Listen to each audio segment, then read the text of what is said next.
إن الحمد لله حمدا كثيرا طيبا مباركا فيه كما يحب ربنا ويرضى وأشهد أن لا إله إلا الله وحده لا شريك له وأشهد أن محمدا عبده ورسوله اللهم صل وسلم على نبينا محمد صلى الله عليه وسلم وعلى آله وأصحابه ومن تبعهم بإحسان إلى يوم الدين أما بعد.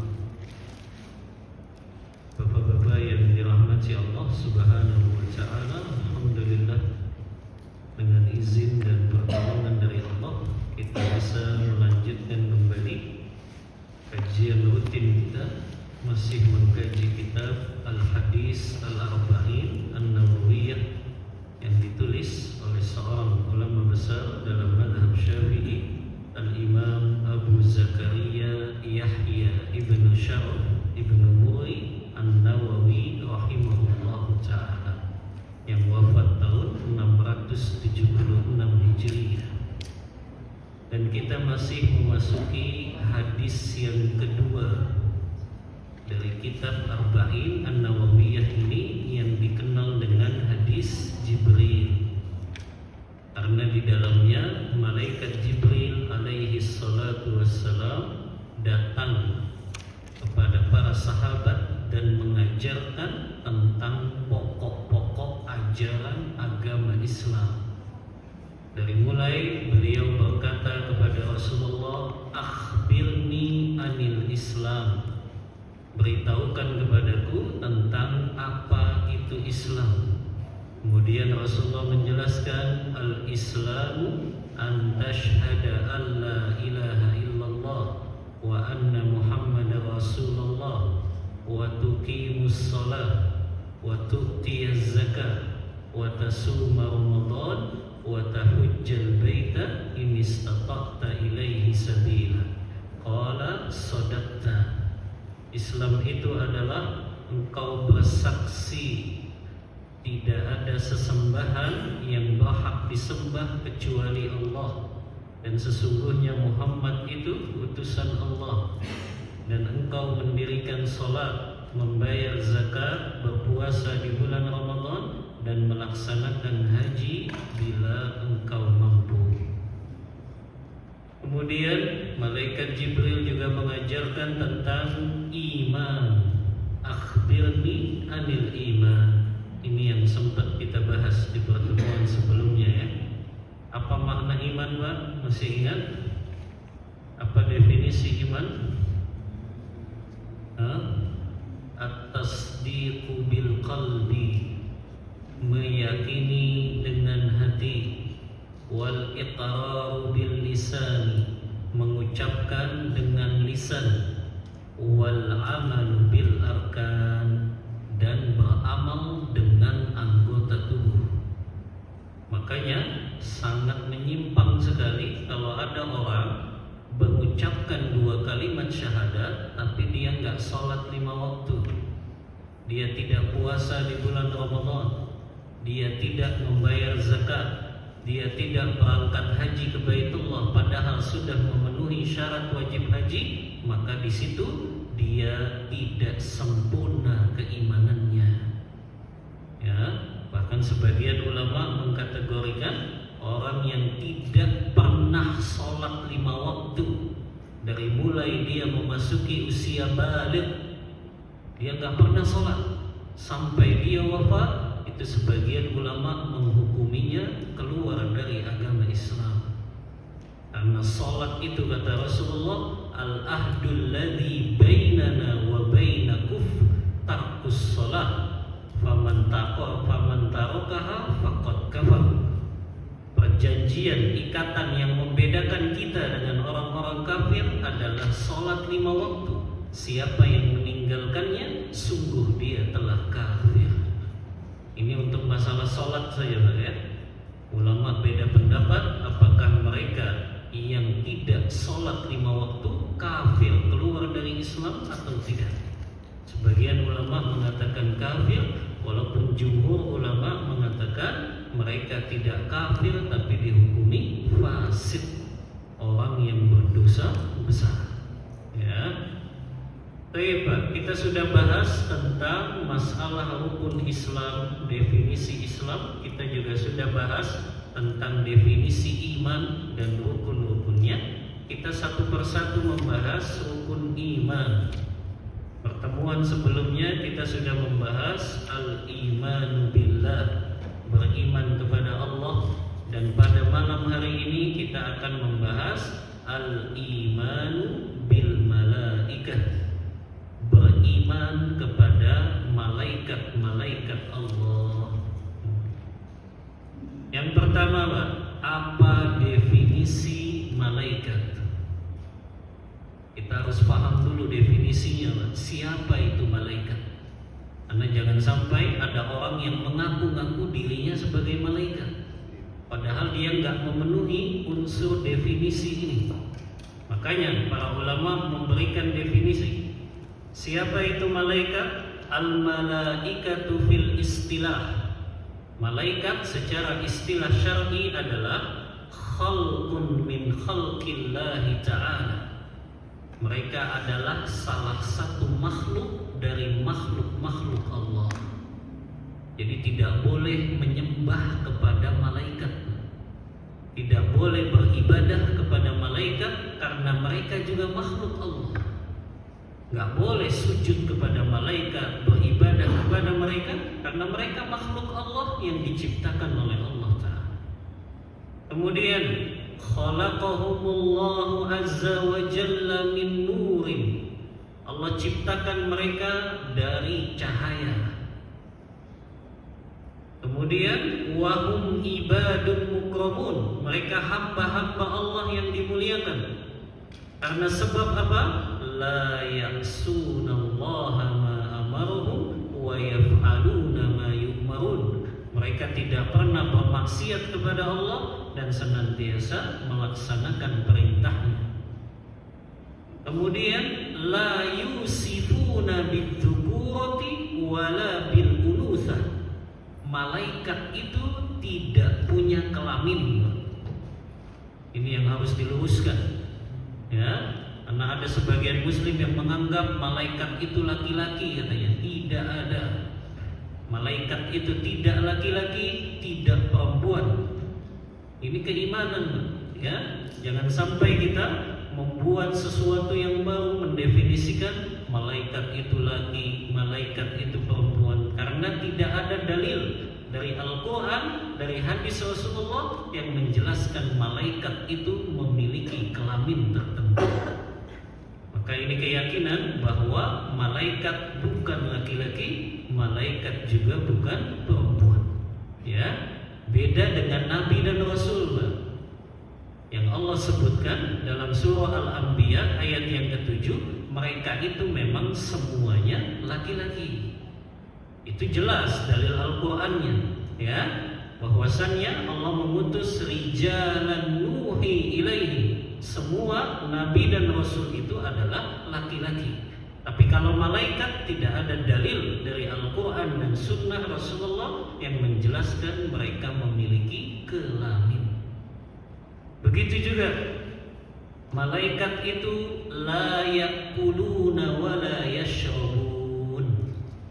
Mereka tidak makan dan tidak minum. Ya. Jadi kalau ada yang ngaku-ngaku malaikat, dia makan dan minum, itu bukan malaikat. Karena dulu pernah ada yang ngaku sebagai malaikat Jibril, katanya. Ya. Namanya Lia Eden apa Lia Eden, buat? Ya. Ngaku-ngaku Jibril, padahal nggak memenuhi unsur definisi malaikat. Ya. Memiliki kelamin, sudah gitu makan dan minum. Padahal malaikat tidak makan dan tidak minum. Apa dalilnya, Pak? Firman Allah Ta'ala dalam surah Az-Zariyat ayat 24 sampai 28. Kisah ketika malaikat mendatangi atau bertamu ke rumah Nabi Allah Ibrahim. Allah abadikan itu. Kata Allah Ta'ala, hal hataka haditsu dhaifi Ibrahim al-mukramin, apakah telah sampai kepadamu wahai Muhammad kisah tentang tamunya Nabi Allah Ibrahim yang dimuliakan. Jadi malaikat bertamu ke rumahnya Nabi Allah Ibrahim. Ada dua tujuannya. Yang pertama, memberikan kabar gembira bahwa istri beliau Sarah akan memiliki anak. Yang kedua, memberitahu bahwa malaikat-malaikat itu akan mengazab kaum Nabi Lut yang melakukan perbuatan homo. Ya. Makanya Allah abadikan ini, Pak. Idz dakhalu alaihi faqalu salama. Malaikat-malaikat itu masuk ke rumahnya Nabi Allah Ibrahim dengan mengucapkan salam. Qala salamun qaumun munkarun. Begitu juga Nabi Allah Ibrahim pun menjawab salamnya para malaikat tersebut. Faragha ila ahlihi faja'a bi ijlin samin. Maka Nabi Allah Ibrahim pun izin ke belakang. Tamunya disuruh duduk, Nabi Allah Ibrahim izin ke belakang. Ternyata beliau menyembelih seekor sapi yang besar. Ini Pak, tradisinya orang-orang Arab terdahulu, mereka sudah biasa Pak memuliakan tamu. Setiap tamu yang datang pasti mereka jamu dengan jamuan yang luar biasa. Masuk Nabi Allah Ibrahim, beliau nggak tahu kalau yang datang itu malaikat. Karena malaikat itu datang dalam keadaan menyerupai manusia. Dan ini diantara sifatnya malaikat. Mereka bisa menyerupai manusia. Bahkan di zaman Rasulullah pun malaikat ya itu ada yang menyerupai wajahnya sahabat. Malaikat itu datang dengan menyerupai wajahnya sahabat yang bernama Dihyah, sahabat Dihyah al-Kalbi. Itu malaikat kalau datang menyerupai sahabat itu yang tampangnya begitu tampan dan rupawan. Nah, sama seperti ini Pak, Nabi Allah Ibrahim didatangi malaikat dalam keadaan malaikat wajahnya menyerupai manusia yang rupawan dan tampan. Maka Nabi Allah Ibrahim menyediakan sapi Pak. Dia sembelih sapinya untuk memuliakan tamunya. Faqarabahu ilaihim qala ala ta'kulun. Ketika sudah jadi itu sapinya diolah, maka didekatkan makanannya kepada tamunya tersebut. Ternyata Nabi Allah Ibrahim baru tahu Pak, tamunya nggak mau makan. Makanya kata Ibrahim, qala ala ta'kulun. Kenapa kok kalian nggak makan? Kata Ibrahim. Ya, fa'aujasa minhum khifah. Sampai Nabi Allah Ibrahim agak ketakutan, ini kok nggak mau makan?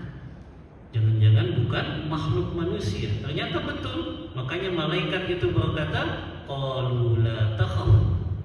Malaikat berkata, jangan engkau takut wahai Ibrahim, wa basyaruhu bi ghulamin alim.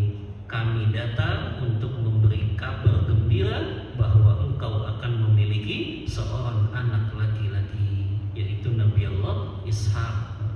Ya. Maka dari sini dalil malaikat tidak makan dan tidak minum. Ya. Kemudian sifat malaikat yang lain, la yamalluna wa la yat'abun. Malaikat tidak punya sifat bosan dan tidak punya sifat capek dan lelah. Apa dalilnya Pak? Yang pertama, surah Al-Anbiya ayat yang ke-20. Allah Ta'ala berfirman, yusabbihuna al-laila wan-nahara la yafturun.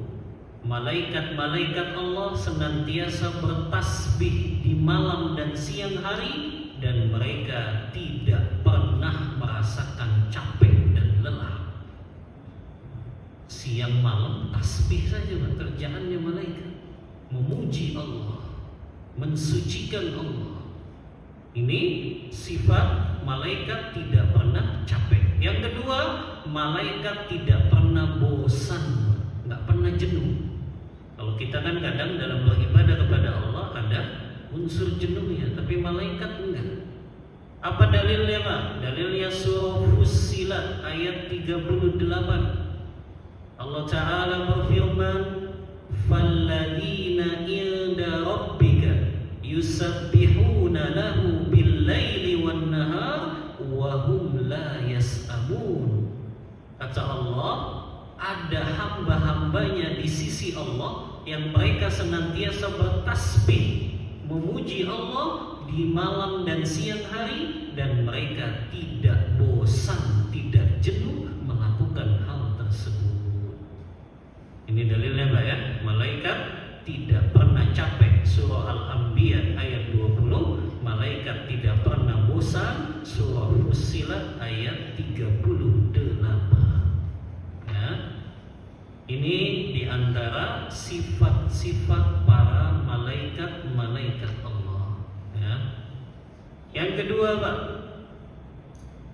wajibnya kita beriman kepada para malaikat. Bagaimana cara kita beriman kepada malaikat? Itu kan yang jadi pertanyaan.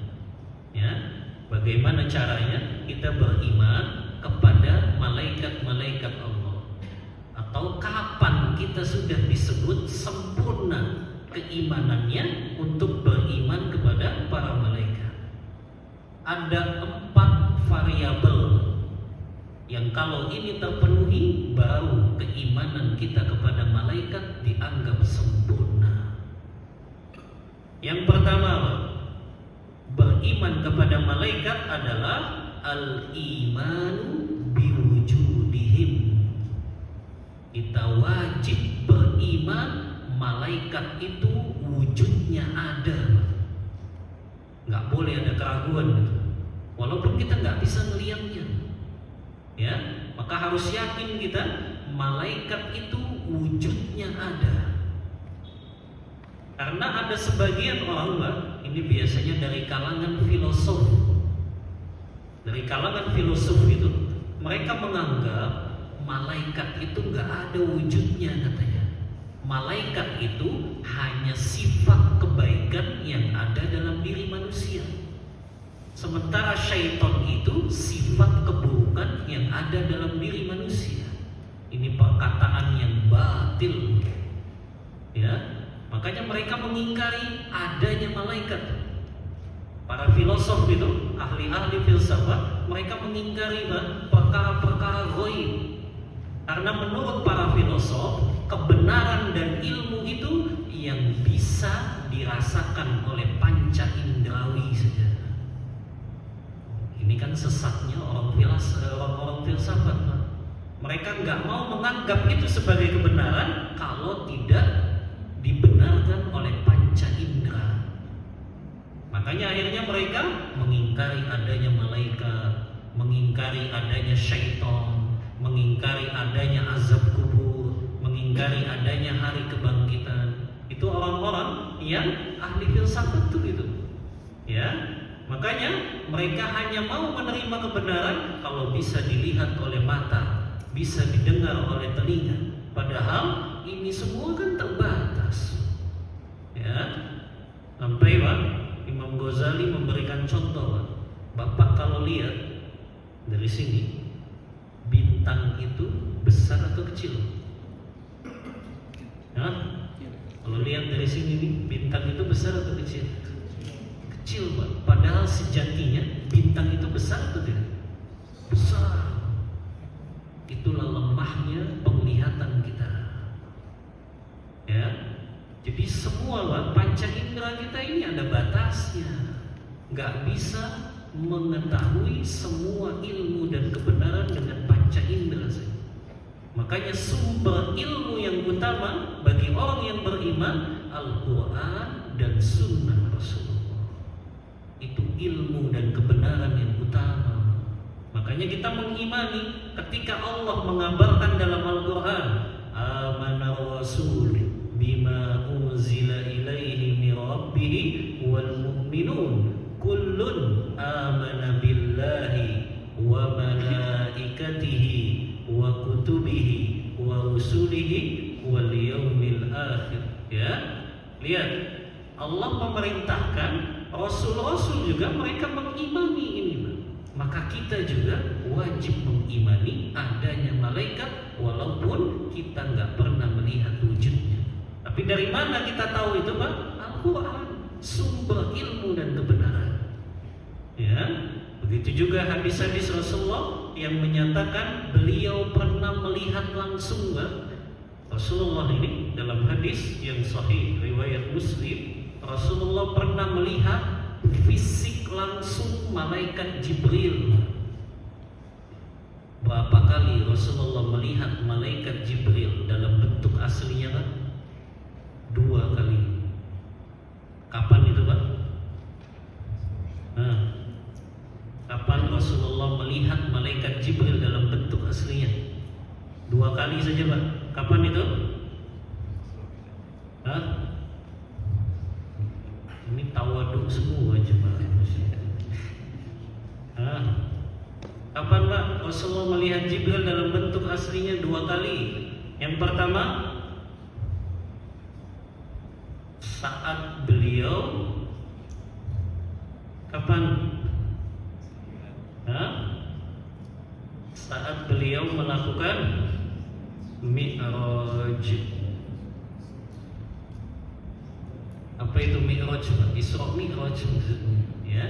Ketika Rasulullah melakukan perjalanan dari Masjidil Aqsa menuju Sidratul Muntaha. Kan Allah abadikan itu, Pak, di dalam surah An-Najm, ya, ayat 13 sampai 15. Walaqad ra'ahu nazlatan ukhra. Rasulullah melihat malaikat Jibril di waktu yang lain. Karena waktu yang pertama, Pak, Rasulullah melihat Jibril bentuk aslinya saat menerima wahyu di Gua Hira. Saat di Gua Hira, kemudian beliau melihat lagi bentuk asli malaikat Jibril saat melakukan Mi'raj. Ya, Ilda Sidratil Muntaha. Di mana Rasulullah melihatnya? Di Sidratil Muntaha. Ya. Jadi ini, Pak, Rasulullah melihat langsung wujudnya malaikat Jibril dengan bentuk aslinya yang begitu besar. Ya, dalam hadis riwayat Muslim, ya, Rasulullah SAW, kata sahabat Abdullah bin Mas'ud, ra'a Rasulullah SAW, sungguh Rasulullah melihat malaikat Jibril, beliau memiliki 600 janah, 600 sayap, yang satu sayapnya menutup ufuk timur dan barat. Ini ciptaan Allah, ini makhluknya Allah. Ya, bagaimana dengan yang menciptakannya? 600 sayap, satu sayapnya menutup ufuk timur dan barat. Kita ini kecil, Pak, manusia, Pak. Ya, gak ada apa-apanya. Ya, ini malaikat Jibril 600 sayap, subhanallah. Ya, dan satu sayapnya menutupi ufuk timur dan barat. Bagaimana 600 sayap tersebut? Ya, begitu juga, Pak, malaikat Hamlatul Arsh yang memikul arsy Allah. Rasulullah pernah menceritakan kepada para sahabat dalam hadis yang diriwayatkan oleh Abu Daud dalam kitab Sunannya. Hadis ini disahihkan oleh Syekh Albani. Kata Rasulullah, "Udzina li an uhadditsa an malakin min malaikatillah." Aku diberikan izin oleh Allah untuk menceritakan salah satu malaikat dari malaikat-malaikat Allah, yaitu min hamlatil arsh, malaikat yang memikul arsy Allah. Di antara bentuk fisiknya, kata Rasulullah, inna babaina syahmati uzunihi ila atiqihi masirata sab'i mi'ati amin. Malaikat hamlatul arsh, jarak antara ujung telinganya dengan pundaknya itu sejauh perjalanan 700 tahun lamanya. Allahu Akbar. Ya, jarak telinga dan pundak sejauh 700 tahun perjalanan. Allahu Akbar. Ya, ini makhluknya Allah. Bagaimana kita melihat keagungan Allah yang luar biasa? Ya, kalau makhluk ciptaannya yang sedemikian dahsyat dan luar biasa seperti ini, maka bagaimana dengan yang menciptakannya? Ya, maka ini Pak ya, kita beriman bahwa malaikat itu wujudnya ada berdasarkan dalil Al-Quran, dalil hadis Rasulullah yang sahih, yang beliau pernah berjumpa langsung dengan malaikat Jibril dan diperlihatkan malaikat Hamlatul Arsy. Yang kedua, variabel iman kita disebut sempurna ya kepada para malaikat adalah ya al-imanu bi asma'ihim, mengimani malaikat-malaikat beserta nama-namanya yang kita ketahui. Adapun yang tidak kita ketahui, maka cukup mengimaninya secara global saja. Adapun yang kita ketahui nama-namanya, Pak, wajib kita mengimani malaikat tersebut beserta namanya. Ada berapa, Pak, malaikat yang disebutkan namanya? Hah? Kita tahunya kan dari SD 10. Ya, tahunya dari SD segitu, Pak ya. Kita sebutkan, Pak, siapa saja nama malaikat yang disebutkan dalam Al-Quran dan hadis. Yang pertama dan kedua, malaikat Jibril dan Mikail. Allah sebutkan dalam surah Al-Baqarah ayat yang ke-98. Allah Ta'ala berfirman, "Man kana aduwwan lillahi wa malaikatihi wa rusulihi wa jibrila wa mikala fa innallaha aduwwun lil kafirin." Ini dalilnya, Pak. Allah sebutkan nama malaikat Jibril dan Mikail. Barang siapa yang memusuhi Allah dan malaikat-malaikatnya dan rasul-rasulnya, dan dia memusuhi malaikat Jibril, memusuhi malaikat Mikail, maka sesungguhnya Allah itu musuh bagi orang-orang kafir. Ini dalil, Pak, tentang nama malaikat Jibril dan malaikat Mikail. Malaikat Jibril, Pak, juga biasanya disebut di dalam Al-Quran dengan nama Ar-Ruhul Amin. Ya, sebagaimana firman Allah di dalam surah ya Asy-Syu'ara ayat 193. Allah sebut nama malaikat Jibril dengan nama Ruhul Amin. Kata Allah, "Nazala bihi Ruhul Amin ala qalbika litakuna minal munzirin." Telah turun kepadamu wahai Muhammad menyampaikan wahyu Ar-Ruhul Amin, yaitu malaikat Jibril. Nama lain malaikat Jibril juga, Pak, disebut ruh saja. Seperti dalam surah Al-Qadar, "Tanazzalul malaikatu wa ruhu fiha." Ya. Yang ketiga, Pak, yang disebutkan dalam hadis Rasulullah, malaikat Israfil. Malaikat Israfil dalam hadis yang diriwayatkan oleh Imam Muslim dalam kitab sahihnya, kata ibunda kita Aisyah radhiyallahu anha, ya, anna Nabiya sallallahu alaihi wasallam, sesungguhnya Nabi sallallahu alaihi wasallam kalau beliau bangun salat malam, Pak, salat tahajud, biasanya beliau membuka salat tahajudnya 2 rakaat dengan membaca doa iftitah. Yang di dalam doa iftitah ini disebutkan nama malaikat Israfil. Ini doa iftitah yang Rasulullah baca kalau beliau salat malam. Bunyinya adalah, "Allahumma rabba Jibril wa Mikail wa Israfil fatirus samawati wal ard alimul ghaibi wasy syahadah anta tahkumu baina ibadika fima kanu fihi yakhtalifun ihdini lima ikhtalafa fihi minal haqqi biidhnik innaka tahdi man tasha ila siratim mustaqim. Ini khusus Rasulullah kalau sholat malam tahajud baca doa iftitahnya ini.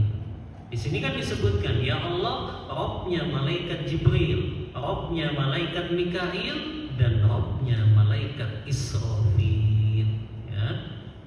Dan keagungannya, Pak, subhanallah, dalam hadis yang sahih, Pak, malaikat Israfil sudah meletakkan trompetnya di mulutnya, Pak. Tinggal nunggu instruksi saja dari Allah. Ya. Tinggal nunggu instruksi saja nih, Pak, malaikat Israfil. Ya, kalau Allah sudah instruksikan terjadi kiamat, sudah tinggal meniup saja. Bumi ini hancur. Makanya siapa yang ingin melihat, Pak, kejadian hari kiamat, bacalah 3 surah di dalam Al-Quran ini. Surah apa saja, Pak? Yang pertama At-Takwir. Idza syamsu kuwirat. Ketika matahari digulung oleh Allah subhanahu. Matahari Allah gulung. Ya. Wa idzan nujumun kadarat. Ketika bintang-bintang Allah jatuhkan ke muka bumi. Ya. Wa idzal biharu sujirat. Lautan itu berubah menjadi luapan api. Karena Allah lemparkan juga matahari ke lautan, bintang-bintang dan rembulan ke lautan, berubahlah lautan jadi lautan api. Dahsyat, kejadian kiamat itu dahsyat. Kalau kita renungi surah At-Takwir, kemudian surah Al-Infitar, idzas samaa'u fatarat, apabila langit dibelah oleh Allah. Ya, satu lagi, Pak, surah Al-Insyiqaq, idzas samaa'un syaqqat. Siapa yang ingin melihat dahsyatnya kejadian hari kiamat, Pak, kata Rasulullah, baca 3 surah itu agar kita ingat, Pak, kiamat itu luar biasa kejadian. Ya, maka ini, Pak, malaikat Israfil tinggal menunggu instruksi saja untuk meniup trompet tanda kiamat. Ya. Kemudian, Pak, yang keempat, malaikat Malik. Allah sebutkan dalam surah Az-Zukhruf ayat 77. Kata Allah Ta'ala, wa nadaw ya maliku liyaqdi alaina rabbuk qala innakum makithun. Para penduduk neraka, mereka berteriak. Mereka sudah gak kuat dengan azab di neraka. Maka mereka mau memanggil, wahai malaikat Malik, wahai malaikat Malik, ya, liyaqdi alaina rabbuk, ya, sampaikan kepada Rabbmu, matikan saja sudah kami. Mereka gak kuat, Pak, karena mereka kan penghuni neraka, di azabnya mereka mati, hidup lagi, hidup lagi, hidup lagi, subhanallah, untuk merasakan sakitnya azab yang pedih di neraka. Ya, makanya Allah katakan, kullama nadijat juluduhum baddalnahum juludan ghairaha liyadzuqul azab.